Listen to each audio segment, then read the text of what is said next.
नमस्कार दोस्तों, स्वागत है आपका आज के मुख्य समाचारों में। जी हाँ दोस्तों, आपको यहाँ पर देखने को मिलेंगी सुबह से लेकर शाम तक की तमाम बड़ी खबरें, मुख्य समाचार, ब्रेकिंग न्यूज अपडेट्स के रूप में। तो दोस्तों, आप सभी लोगों से रिक्वेस्ट है इस वीडियो को ज्यादा से ज्यादा लाइक और शेयर करें। तो दोस्तों, सीधे चलते हैं आज की पहली बड़ी खबर की ओर। हिजाब पर हाई कोर्ट में हारी लड़कियां, अर्जी खारिज। कर्नाटक हाई कोर्ट ने कहा हिजाब इस्लाम का अनिवार्य हिस्सा नहीं, स्कूल यूनिफॉर्म पहननी ही होगी। जी हाँ दोस्तों, कर्नाटक के स्कूल कॉलेजों में हिजाब पहनने की इजाजत नहीं मिलेगी। कर्नाटक हाईकोर्ट ने मंगलवार को यह फैसला दिया। पिछले 74 दिन से इस मामले पर जारी घमासान को लेकर दिए फैसले में हाईकोर्ट ने दो अहम बातें कही। पहली, हिजाब इस्लाम का अनिवार्य हिस्सा नहीं है। दूसरी, स्टूडेंट्स स्कूल या कॉलेज की तयशुदा यूनिफॉर्म पहनने से इनकार नहीं कर सकते। हाईकोर्ट ने हिजाब के समर्थन में मुस्लिम लड़कियों समेत दूसरे लोगों की तरफ से लगाई गई सभी 8 याचिकाएं खारिज कर दी। Chief justice Rituraj Awasthi, justice Krishna S Dixit और जस्टिस खाजी येबुन्नोसा मोइनुद्दीन की 3 मेंबर वाली बेंच ने राज्य सरकार के 5 फरवरी को दिए गए आदेश को भी निरस्त करने से इनकार कर दिया, जिसमें स्कूल यूनिफॉर्म को जरूरी बताया गया था। दोस्तों, मंगलवार को फैसला सुनाने से पहले हाई कोर्ट के चीफ जस्टिस ऋतुराज अवस्थी ने कहा कि इस मामले में 2 सवालों पर गौर करना अहम है। पहला, क्या हिजाब पहनना आर्टिकल 25 के तहत धार्मिक आजादी के अधिकार में आता है? दूसरा, क्या स्कूल यूनिफॉर्म पहनने को कहना इस आजादी का हनन है? इसके बाद हाईकोर्ट ने शैक्षणिक संस्थाओं में हिजाब पर बैन को सही ठहराया। वैसे दोस्तों, आपको क्या लगता है, हिजाब पहनकर या फिर किसी भी धार्मिक तरह की पोशाक पहनकर स्कूल जाना सही है या गलत? कमेंट बॉक्स में अपनी राय जरूर दीजिए। इसके बाद दोस्तों, अगली बड़ी खबर। सोनिया गांधी ने सिद्धू समेत 5 राज्यों के प्रदेश अध्यक्षों से मांग लिया इस्तीफा। करारी हार के बाद एक्शन में है कांग्रेस कमेटी। जी हां दोस्तों, 5 राज्यों के विधानसभा चुनाव में मिली करारी हार के बाद कांग्रेस की अंतरिम अध्यक्ष सोनिया गांधी ने बड़ा एक्शन लिया है। पार्टी सुप्रीमो ने उत्तर प्रदेश, उत्तराखंड, पंजाब, गोवा और मणिपुर के पीसीसी अध्यक्षों से इस्तीफा मांगा है। कांग्रेस के राष्ट्रीय महासचिव रणदीप सुरजेवाला ने बताया कि इन राज्यों में संगठन के पुनर्गठन के लिए प्रदेश कांग्रेस कमेटी अध्यक्षों से इस्तीफा मांग रही है। 5 राज्यों में विधानसभा चुनाव में कांग्रेस को बुरी तरह से हार का सामना करना पड़ा। इस हार को लेकर पार्टी आलाकमान ने रविवार को एक बैठक बुलाई। इसके बाद से लगातार सियासी गतिविधियों का दौर शुरू हो गया है। इसी क्रम में अब हार वाले राज्यों की कांग्रेस कमेटी के अध्यक्षों से त्याग पत्र देने को कहा गया है। कांग्रेस शासित राज्य पंजाब में मुख्यमंत्री चरणजीत सिंह चन्नी और कांग्रेस अध्यक्ष नवजोत सिंह सिद्धू अपनी सीट भी नहीं बचा पाए, जबकि उत्तर प्रदेश में कांग्रेस के कई नेताओं की जमानत जब्त हो गई। बचे अन्य राज्य उत्तराखंड, मणिपुर और गोवा में भी कांग्रेस बुरी तरह हार गई। इसके बाद दोस्तों, अगली बड़ी खबर। रूस से जंग के बीच राष्ट्रपति जेलेंस्की का बड़ा बयान, नाटो में शामिल नहीं होगा यूक्रेन। जी हां दोस्तों, रूस के साथ छिड़ी जंग के बीच यूक्रेन के राष्ट्रपति जेलेंस्की की तरफ से बड़ा बयान दिया गया है। जेलेंस्की ने कहा कि यूक्रेन नाटो में शामिल नहीं होगा। रूस की न्यूज एजेंसी के मुताबिक जेलेंस्की का कहना है कि यूक्रेन को इस तथ्य को स्वीकार करना चाहिए कि वह नाटो में शामिल नहीं होगा।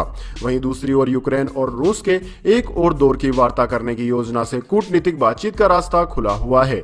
वहीं रूसी सेना का यूक्रेन के कई शहरों पर आक्रमण जारी है, जिससे मानवीय संकट गहरा गया है। मंगलवार को सूरज निकलने से कुछ देर पहले कीव बड़े धमाकों से दहल गया और रूस ने कई मोर्चों पर अपनी बढ़त बना ली। दूसरी ओर रूसी सेना की घेराबंदी वाले शहर मारियुपोल से 160 नागरिकों की कारों का काफिला निर्धारित मानवीय गलियारे से रवाना हुआ। दोनों देशों के बीच नई वार्ता वीडियो कॉन्फ्रेंस के जरिए हुई और यह उच्च स्तर के अधिकारियों की चौथे दौर की वार्ता है। हाल ही में यूक्रेन के राष्ट्रपति ने रूसी नेताओं से कहा कि उनके देश द्वारा यूक्रेन पर किया गया हमला उन्हें उल्टा पड़ेगा और आर्थिक पाबंदियों की वजह से उनके लोग उनसे नफरत करेंगे। वोलोदिमीर जेलेंस्की ने एक वीडियो में कहा था कि आप पर युद्ध अपराध में संलिप्तता के लिए निश्चित रूप से मुकदमा चलाया जाएगा। इसके बाद दोस्तों, अगली बड़ी खबर। हरकत में आया योगी का बुलडोजर, गैंगस्टर फरार, फिर हुआ ऐसा जोरदार एक्शन। दोस्तों, उत्तर प्रदेश के मुख्यमंत्री योगी आदित्यनाथ का अब मशहूर बुलडोजर फिर से सक्रिय हो गया है। बुलडोजर ने मंगलवार को फरार गैंगस्टर बदन सिंह बद्दो की अवैध फैक्ट्री व बाजार को तोड़कर अवैध कब्जे वाली जमीन को मुक्त कराया। पुलिस और मेरठ विकास प्राधिकरण के अधिकारी मंगलवार सुबह मेरठ के टीवी नगर इलाके के जगन्नाथपुरी में बुलडोजर से पहुंचे और उस पार्क को खाली कराया जिस पर बंदो और उसके आदमियों का अवैध कब्जा था। मेरठ पुलिस प्रवक्ता ने कहा कि धीरे धीरे भूमाफियाओं ने उस पर कब्जा कर लिया और रेणु गुप्ता के नाम से एक इमारत बना डाली। मेरठ विकास प्राधिकरण ने कानूनी प्रक्रिया का पालन करते हुए विध्वंस का आदेश दिया। इससे पहले भी मेरठ पुलिस और मेरठ विकास प्राधिकरण ने बदन सिंह बंदो के करोड़ों रुपए के भवनों को भी गिराया था। इसके बाद दोस्तों, अगली बड़ी खबर। भारत पर मिसाइल हमला करने वाला था पाकिस्तान। 9 मार्च को पाकिस्तान ने जवाबी हमले की तैयारी कर ली थी। एन वक्त पर फैसला बदला।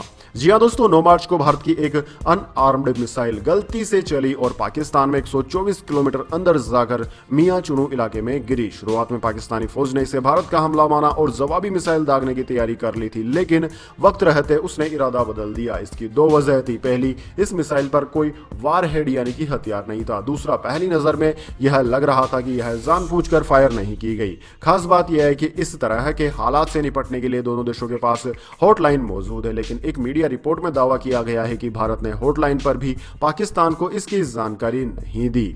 ब्लूमबर्ग की रिपोर्ट के मुताबिक पाकिस्तान ने जवाबी हमले की तैयारी कर ली थी, लेकिन फिर रुक गया। पाकिस्तानी फौज के जिम्मेदार अफसरों को लग गया था कि कुछ गड़बड़ हुई है। यही वजह है कि अफसरों ने जवाबी कार्यवाही टाल दी। इसके बाद दोस्तों, अगली बड़ी खबर। फिर से कोरोना का कहर। चीन में तेजी से बड़े मामले, भारत पर भी होगा असर। एक्सपर्ट्स ने दी है सलाह। जी हां दोस्तों, कोरोना महामारी एक बार फिर से पैर पसार रही है। एशिया और यूरोप के कुछ देशों में कोविड-19 मामलों में आई तेजी से चिंता बढ़ गई है। विशेषज्ञों के अनुसार हालात हर जगह और देशों में अलग अलग होते हैं। कोरोना वायरस संक्रमण के मामलों में आई तेजी का कारण ज्यादातर ओमिक्रॉन वेरिएंट और ओमिक्रॉन के सब वेरिएंट BA.2 है। इसके अलावा कोविड-19 प्रतिबंधों में तेजी से ढील देने की वजह से भी इस वायरस का संक्रमण फिर से तेजी से फैल रहा है।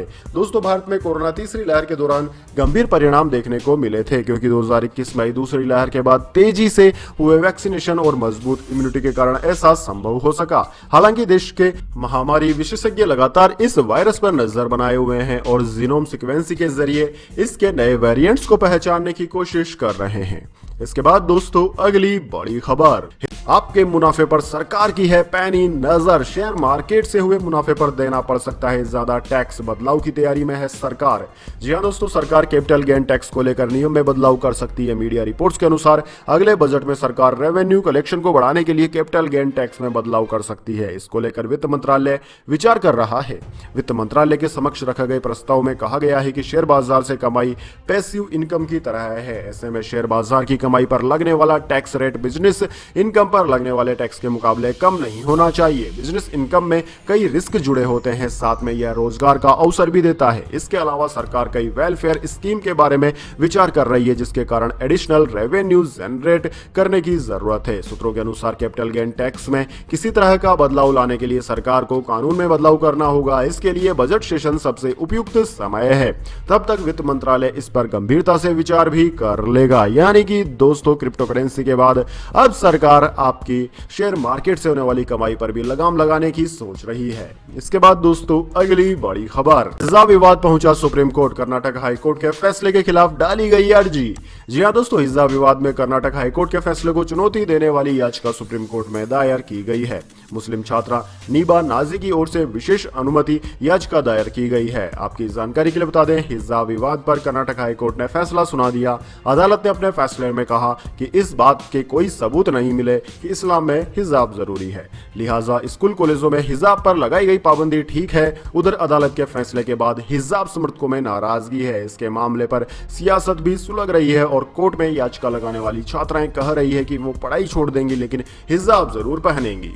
इसके बाद दोस्तों, अगली बड़ी खबर। पेटीएम के शेयर्स ने आज वो कर दिया जो सपने में भी किसी ने नहीं सोचा। जी हां दोस्तों, मंगलवार का दिन पेटीएम के शेयर के लिए अमंगलकारी साबित हुआ। यह शेयर पहली बार 600 रुपए के नीचे फिसल गया और नेशनल स्टॉक एक्सचेंज पर यह 592.45 पर बंद हुआ। शायद ही किसी निवेशक ने यह सोचा होगा कि पेटीएम का शेयर इतना नीचे चला जाएगा। दोस्तों, डिजिटल भुगतान फर्म पेटीएम की मूल कंपनी 197 कम्युनिकेशन का शेयर मंगलवार को 12% से अधिक टूटा। यदि हम बात करें इसकी लिस्टिंग से अब तक की गिरावट की, तो दोस्तों यह भयंकर तरीके से निवेशकों को परेशान कर रहा है। नेशनल स्टॉक एक्सचेंज पर 1955 रुपए पर लिस्ट हुआ शेयर फिलहाल 592 रुपए पर है। हर दिन ये अपना नया निचला स्तर बनाता जा रहा है। इसके बाद दोस्तों, अगली बड़ी खबर। द कश्मीर फाइल्स चौथे दिन भी बॉक्स ऑफिस पर फिल्म का धमाल। पीएम मोदी ने भी की तारीफ, कहा ऐसी फिल्में सच्चाई उजागर करती है। जी हां दोस्तों, actor Anupam Kher starrer the Kashmir files in दिनों काफी चर्चा में बनी हुई है। आज प्रधानमंत्री मोदी ने बीजेपी संसदीय दल की बैठक में फिल्म की तारीफ की। उन्होंने कहा कि ऐसी फिल्में बनती रहनी चाहिए, इनसे सच उजागर होता है। वहीं यह फिल्म बॉक्स ऑफिस पर भी लगातार नए रिकॉर्ड्स बना रही है। दोस्तों, ट्रेड एनालिस्ट तरण आदर्श भी इस फिल्म को ब्लॉकबस्टर बता रहे हैं। रिलीज के चौथे दिन फिल्म को 15 करोड़ रुपए की कमाई हुई। कई बड़ी फिल्मों को इसने पछाड़ दिया है। दोस्तों, मीटिंग में मोदी ने द कश्मीर फाइल्स की तारीफ की। उन्होंने कहा कि इन दिनों फिल्म को लेकर चर्चा हो रही है। फ्रीडम ऑफ एक्सप्रेशन के झंडे लेकर घूमने वाली पूरी जमात इससे बौखला गई है। ऐसी फिल्में बनती रहनी चाहिए, इनसे सच उजागर होता है। फिल्म में जो दिखाया गया कश्मीर के उस सच को दबाने की कोशिश की जाती रही है। सारी दुनिया मार्टिन लूथर किंग जूनियर और नेल्सन मंडेला की बात करती थी, लेकिन दुनिया में गांधी की बहुत कम बात होती है। पहली बार एक विदेशी ने जब गांधी पर फिल्म 1982 में गांधी मूवी बनाई तो दुनिया को पता चला कि गांधी कितने महान थे। सब फ्रीडम ऑफ स्पीच की बात करते हैं। इस देश में इमरजेंसी जैसी बड़ी घटना हुई, लेकिन इस पर कोई फिल्म नहीं बनी, क्योंकि सत्य को दबाने का लगातार प्रयास हुआ। भारत विभाजन को कैसे भूल सकते हैं?